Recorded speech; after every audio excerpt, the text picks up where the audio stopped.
This past Monday was the anniversary of my dad's death, January 5th. It's one of those dates on the calendar that I've always dreaded. I'm guessing you have them too. Death days, birthdays, holidays, where the ache of loss is especially deep. I mentioned that dread on the New Year's Eve broadcast we did from Times Square a couple days ago, and I was stunned and moved by the response. Here's what I said that night. I started volunteering to work on New Year's Eve 20-something years ago because since I was a kid, I've actually dreaded this night. And I think a lot of you may be out there watching it through different eyes than some of the people in this crowd. December 31st, 1977, I watched this ball drop at home with my brother Carter. I was 10, my dad was in the hospital. We knew it was bad, but not how bad. I remember this night, all those years ago, watching Dick Clark and all the shots of the crowd that you're seeing right now, all the merriment and the people together, and I never felt so alone. My dad died 5 nights later, and my brother 10 years after that. And I mention this tonight because some of you watching right now, maybe a lot of you watching tonight, may see all these crowds and the merriment and feel alone, even if there are others around you.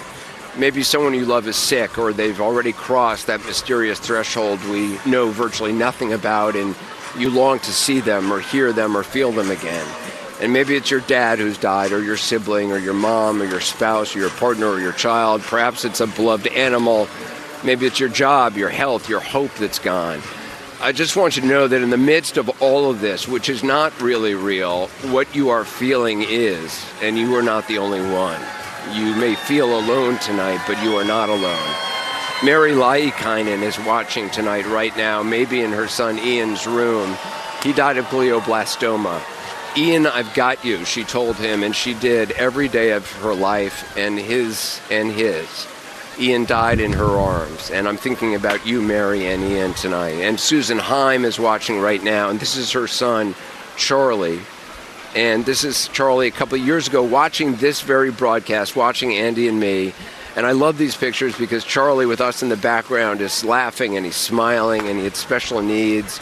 And Susan cared for him every day of his life for 17 years. And Charlie died this summer in her arms as well. Susan told me she doesn't want this year to end because it's the last year that Charlie was alive. Susan, I'm thinking of you and Charlie tonight, and I'm thinking of all of you watching with perhaps the same fear or sadness that I watched with all those years ago and still feel on this night, even right now. I'm thinking of Marika O'Mara and Chrissy Kay and Janice Allen and so many more. So wherever you are in the world or in your grief, you are not alone. You are here with us, and I am grateful that we are together. Millions of people watched that or have seen it now online. It's been reposted a lot, and I've received tens of thousands of direct messages and comments about it. So many of them are deeply personal and moving, and I wish I could respond to all of you who reached out. The response just affirms my conviction that none of us is alone in our sadness. It is a bond that connects us with unseen strands of longing and love. This is all there is. We'll be right back with my guest on the podcast today, singer, writer, poet, and artist, Patti Smith. Welcome back to All There Is. My guest is legendary rock musician, writer, poet, Patti Smith. She burst into the punk rock movement in the mid-1970s with her first album, Horses. She's had such a remarkably creative career ever since. It's really impossible to catalog.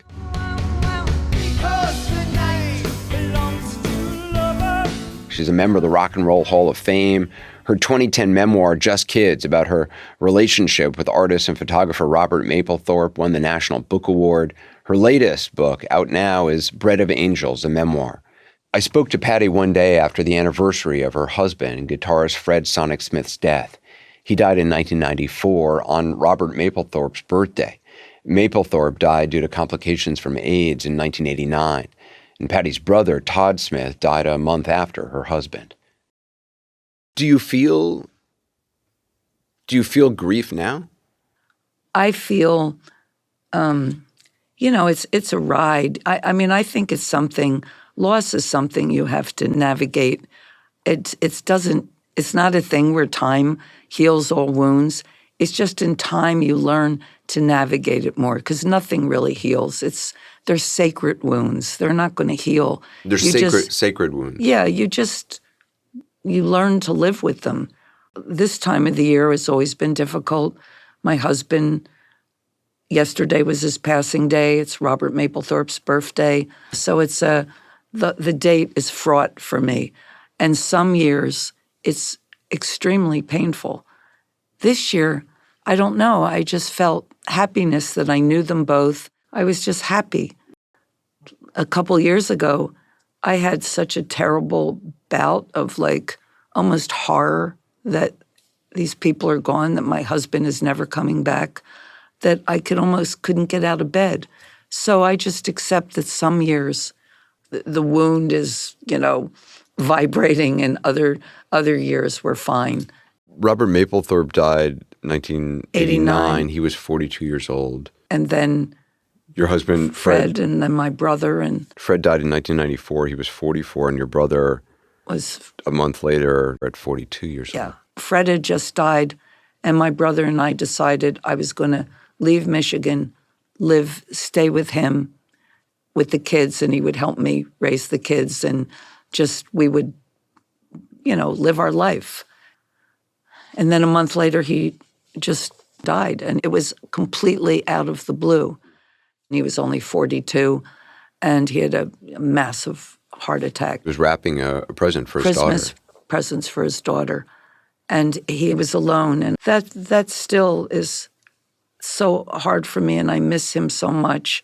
And in that period of my life, I also had another child, so it was a period of both birth and loss, and it was a difficult, more than difficult, but the fact that now when I look at my life that I knew these people and they were such an important part of my life, that they loved me, it's a beautiful thing. I think also being, I'll be 79 and we evolve, we go through so much pain or so much loss that it's almost becomes a philosophic part of existence. It's different. Your perspective now, at the age you are, is different than Yes. it was even 10 years ago. Yeah, and also the amount of the pain isn't so hard to bear. It's just almost like I can sit back and watch it. It's not that it's not there, but you have either a distance or a perspective on it that allows you to see it. I think, and also my father was much like that. My father was very philosophic, and I feel more and more like him as I get older. And I can look at things, and I don't take things personally. And people would say to me, all these bad things happened to you. And I said, no, they didn't happen to me. They happened to others, but they're in my realm. But I just still feel I'm grateful to be here. I heard you say something. You said, it isn't that the dead don't speak, it's that we forget how to listen, which is a quote from Pasolini, the Italian filmmaker. Yeah. I love that. I hadn't heard that before. Yeah, I think of that all the time. I think of that constantly. What does that mean to you? It isn't that the dead don't speak, it's that we forget how to listen. Well, we have the ability to channel things. Some people think that channeling is a very mystical thing or a shamanistic thing, and perhaps it is, but I found it's a part of my own existence. But you have to let things come into you. You can't clutter it up with your own thoughts. I'm not a meditator or anything. I'm not good at that. But I can sort of empty myself and allow things to come to me. When I first came back to New York after I lost my husband and brother, and I had to go back to work to make a living, one day I was walking, and I can remember this so much. I was walking, and I felt so bad. Sorry, I can tell you, I just felt as low and as just, it was just the most terrible thing, because I'm not subject to depression, but as much as that could be. And I was walking, and all of a sudden, I felt this warmth in my heart. it was so warm, and so I could almost see a red glow, and it scared me at first. Like I thought, am I having a heart attack? And at first I resisted it, and then I relaxed, and then it sort of spread through me, and I felt so much love. And I almost started, I felt just happy, and I remember stopping, and I thought, it's Toddy. It was my brother.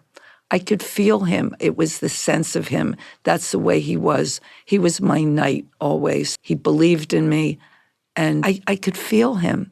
And I just remember standing there, smiling, just by myself, stand there, smile, and I knew it was him. Was that the first time you had felt him since he died? I mean, I could sense him, or I would, dream about him. Right. Yeah, that but was actually the first. Feel. Yeah, that was, and it was probably like a year after he died. But it was so. I just said it out loud. It's Toddy. I knew it was him. Now that I have started to, turn toward what I've been running from my entire life, I feel my dad for the first time, and it's incredible. Like, I feel him, and I feel like you can still have a relationship with somebody who's died. Absolutely, I believe that. To me, that is one of the greatest gifts I've gotten, is this knowledge. You can have a relationship with somebody who has died, and your relationship can grow and change even though they're gone. Absolutely, I totally believe that. I mean, I think of Fred. My kids were 7 and 12, and we have kept him with us in every way. Humorously, sad, angry, everything. We talk about him. We know he would hate the internet. He was a very private person. We think, well, glad Dad wasn't around to see that. And, oh, we'd love that car. Whatever it is, we talk about him. He's part of our daily conversation.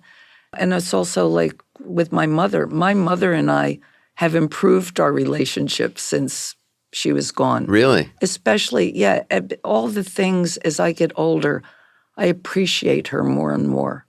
Do you still talk to your mom, to your Well, my dad? mom talks to me, that's for sure. What does she say? Telling me I should get my hair cut or to be nicer, or she's excited about something, or she'll want to know how Richard Gere is. And she was very fond of him. And just funny things, nothing deeply serious, sometimes just comforting me. The more I go through in life, see what it's like to have children, to see your children leave, your children grow, I understand her so much more, admire her so much more, and tell her about it. It's almost like we still have coffee together. Yeah, I understand my dad more because I now have 2 little kids, yeah, exactly. And I know what he was thinking when he looked at my brother and I, just as what I'm thinking. It's the same I'm thinking when I look at my sons. Oh, yeah, it's lovely. Yeah, it's just also you had things to process that I had terrible things and terrible losses, but nothing. I mean, what your mother had to process and the way you lost your brother, yeah, and also from a 10-year-old boy.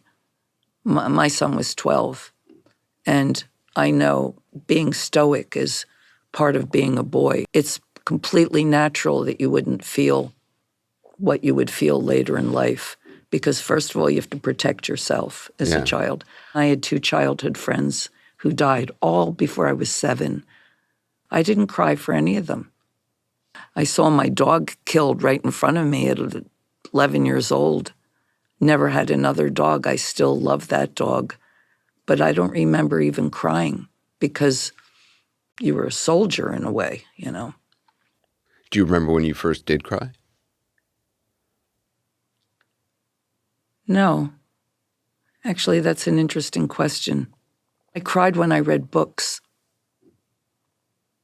I remember crying with reading The Prince and the Pauper. What I learned to do was develop a realm where these disappeared people would dwell. Like a fantasy realm. Yeah, it was like a heaven that wasn't that high up, so you could sort of live with them. And that way of thinking really has carried me through life because I still sort of have that. I have that realm where my people are, I feel them close to me, and I can walk with them or sometimes almost ask them to help me with something or You said once, if we keep ourselves open, they will come. Can you explain? well, it's like everything. Like the muse or with God. It's like we imagine prayer is like talking at God, talking, talking, talking, petitioning, asking. But if you just, think of it the other way and just sort of open yourself, why shouldn't God or the angels talk to you? Why, if we keep talking, we're not listening, we're not opening ourselves to feel them. Like that day I felt my brother. I feel that we could feel anything. Elves and fairies, and I'll take it. I'm still open. And Have they come? well, I mean, I've had a few visitations. Like writing, you have a terrible bout where nothing, it's like almost like your brain shuts down and all your cells shut down. Like I'm having a rough patch right now. I haven't written like in 3 months or something. But instead of being like tortured about it like when I was younger, I just think, okay, it'll happen. Just cool out. When your brother died, you went to the funeral home, I think with your sister. Well, he arrived in a body bag, and we were at the funeral home, and they had laid him out, and there was a cloth over him. And we were sitting with him, and we were like, could hardly even speak. We were so, brokenhearted. But the way they had him, his hands must have been folded over his private parts, and the sheet was sort of sticking out there. Uh-huh. And at the same moment, we both noticed it, and I said, I'm hoping that's his hands. And we both started laughing. But to understand this, Linda, Toddy, and I, what we were punished the most for was like uncontrollable triple laughter. We would all start laughing and wouldn't be able to stop, and my mother would yell at us and tell us to stop laughing. We could not, and then we could be punished. And I was distraught over Fred. I could hardly bear to smile.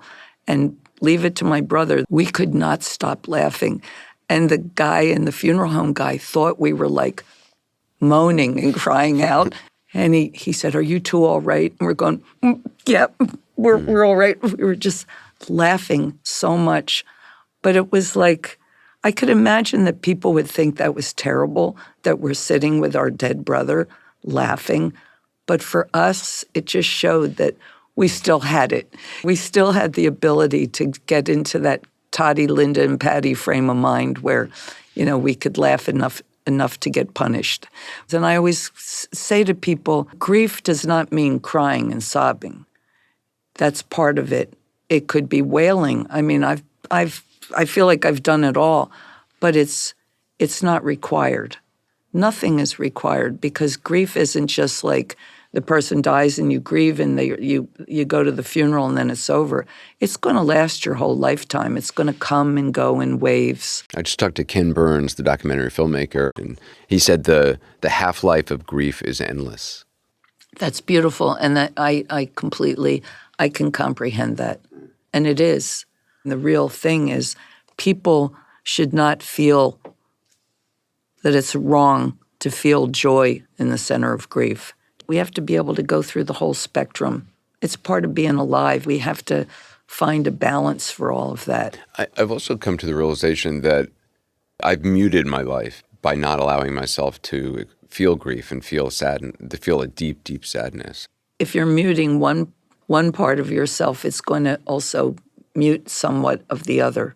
You're keeping in the safe zone, which some people might need to do because they experience deep depression, because they have clinical depression, because they can't allow themselves to enter certain realms.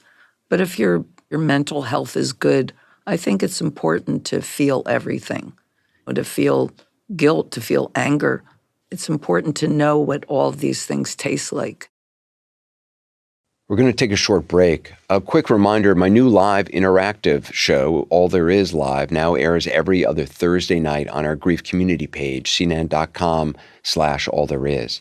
You can join us there at 9:15 p.m. next Thursday, January 15th, for more conversations about grief with podcast listeners. We'll be right back with more from Patti Smith. Welcome back to my conversation with Patti Smith. I spoke to Patti on the day after photographer Robert Mapplethorpe's 79th birthday. He died of complications from AIDS in 1989 at the age of 42. Patti and Mapplethorpe met in 1967 when both were 20 and still aspiring artists in New York City. They went on to become lifelong friends and artistic soulmates. Robert was my first major loss in the string of losses that I was about to go through. Robert was the first. He was only 42. When I think of myself, what I've accomplished since 42, my greatest accomplishments were really in my late 50s and 60s, as a writer at least. And Robert, he had so much work, so many visions, so much to do, so much capability. And what I mourn is I know what he wanted to do. I feel the pain of incompletion. I could imagine what he would have done. The spark between you two, was it instantaneous? It was always humanistic, it wasn't a sexual thing or anything. There was something alchemical between us. Robert and I were like two artists who believed in one another. We were the same age. We were only 2 months apart. I met him when he was 20. I was trying to find a place to stay, and I was looking for some people. I went to their old apartment. They didn't live there anymore, and the guy that answered the door said, well, ask my roommate. He's in that room. He might know where they live. I opened the door, and there's this boy. He's lying on this little white iron bed, asleep, with all these shepherd boy curls, and I was just looking at him. And it's like he sensed that someone was there and opened his eyes and smiled. And it was like an instant welcoming. And our whole life was built on that smile. The last time I saw him alive, he was suffering. It was inhuman what he was suffering at the end of his life. And I spent a day with him, and he was able to calm. He didn't cough so much. We were alone. And he said, Patti, I'm dying. And I knew I was never going to see him again because I had to go back to Detroit. He was going to go to Boston for some new treatment. And he fell asleep, and I waited. And then I had to go, and I was almost to the elevator, and I just wanted to look at him one more time. And I went back, and he was still sleeping, and I stood there. And I swear to you, he opened his eyes and smiled. So my first and last image of Robert was that welcoming smile and everything else in between. And it was this symmetry. It was like a blessing, Sorry. No, it's lovely. I heard you say, I think it was after Robert's death, that you went to the ocean. You went to the beach. And we had another guest on, Andrew Garfield. His mother died of cancer, and when she was sick, he talked about going to the beach. I had read something he had said, and I read it to him, and then he talked about it. So I just want to play that for you.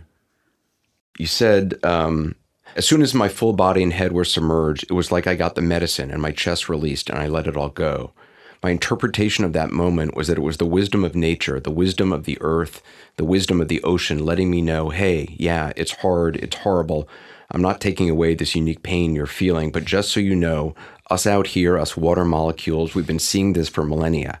And actually, this is the best case scenario for you to lose her rather than for her to lose you.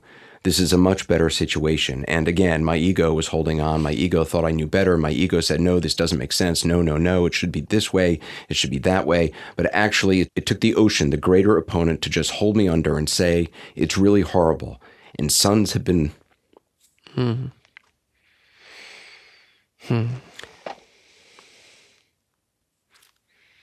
sons have been losing their mothers for thousands and thousands of years, and they will continue to. And you've just been initiated into that awareness and into that reality. Some illusion has been lifted.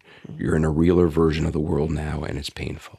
Thank you for connecting with it with your heart. And I know that it's true. We have to ask to be helped in these moments. Otherwise we don't get any medicine. We don't get the help. We have to be in enough pain and enough longing to say, help me.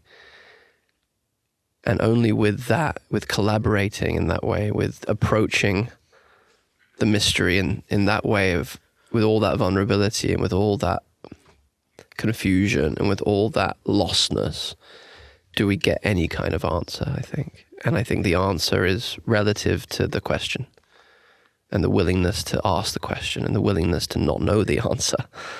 So I think the only thing I can take credit for in terms of receiving that information was I allowed myself to feel broken. I just allowed myself to be in pain, and I didn't run away from it. I ran towards it and I said, help me. And the ocean had a great answer, a really tremendous answer.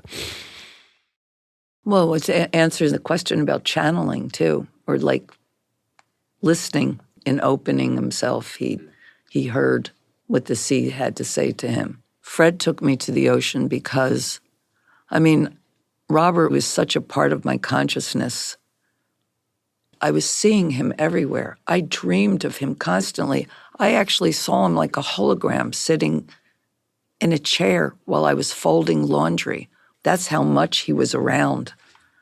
I didn't know even what it was. It's a form of grief, but it was also, I was like haunted, really. I couldn't get him out of my sight line. I couldn't get him out of my mind. And in going to the sea is so vast and it's pure and it's bigger than us. I like the way he said sons have been losing their mothers, and it's been happening all through time. And the sea has seen it all, and is philosophic, but empathetic and welcoming. But you could drown in it. It's like grief. Yeah, you can drown in it or be cleansed by it. That was very nice. Thank you for playing it for me. The song you wrote for Fred, it's on the album Gone Again. It's called Farewell Reel. And I just want to play a little bit of that. If that's Okay.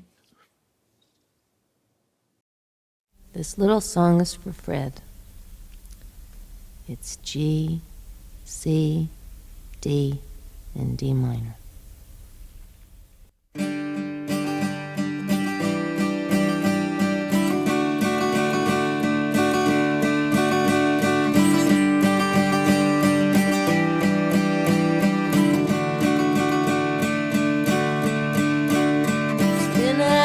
Time, and when it rains on me.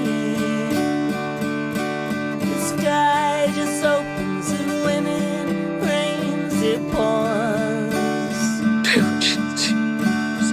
I walk alone, assaulted, it seems, by tears from heaven. And darling, I can't help thinking those tears are yours.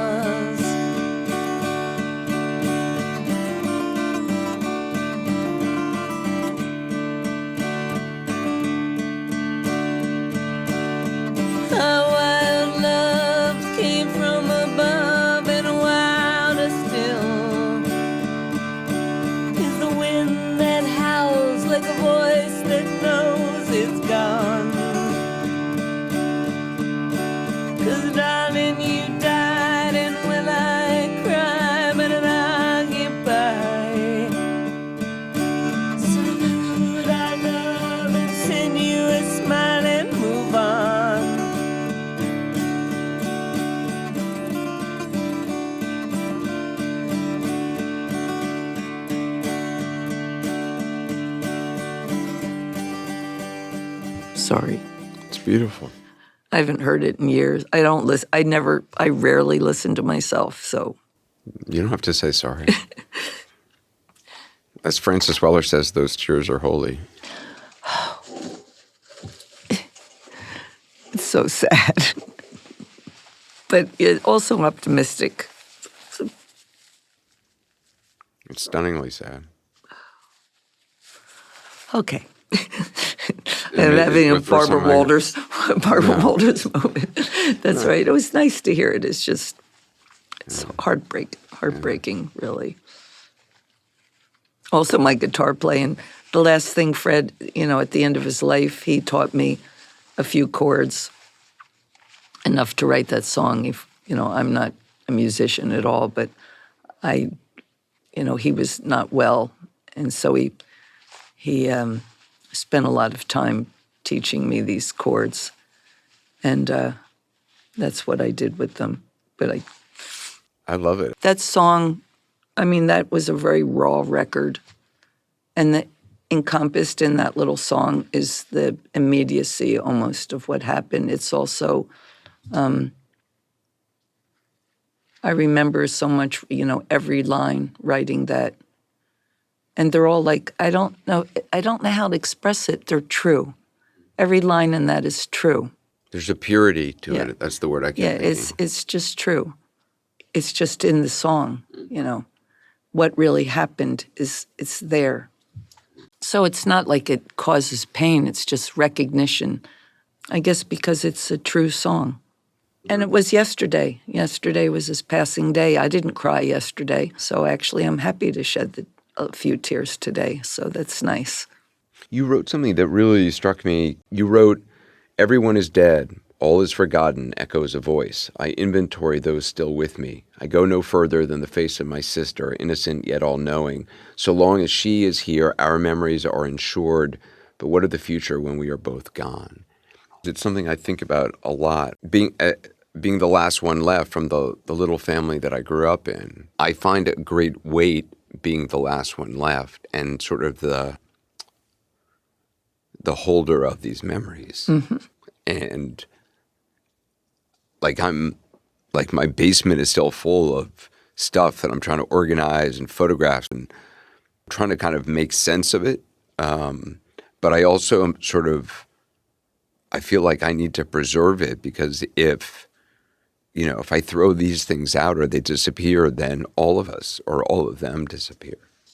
Well, that's why in the book I also talk about the shedding process.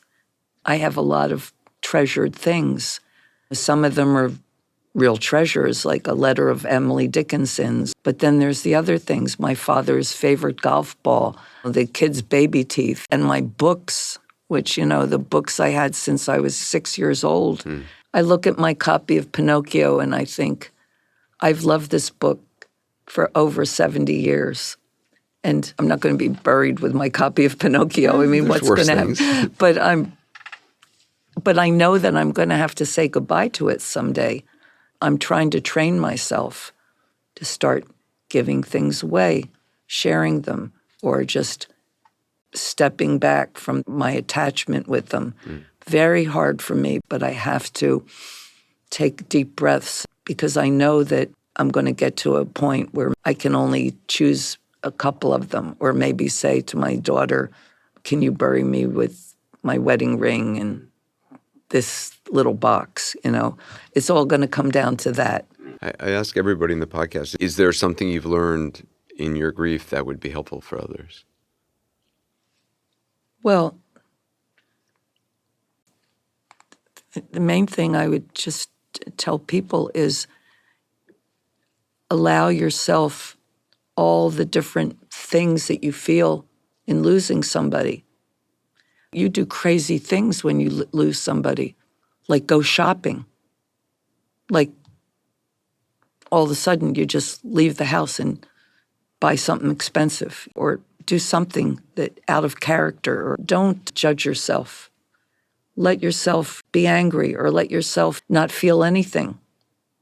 Don't feel guilty. Just allow all your cells and all of your being to go through its process.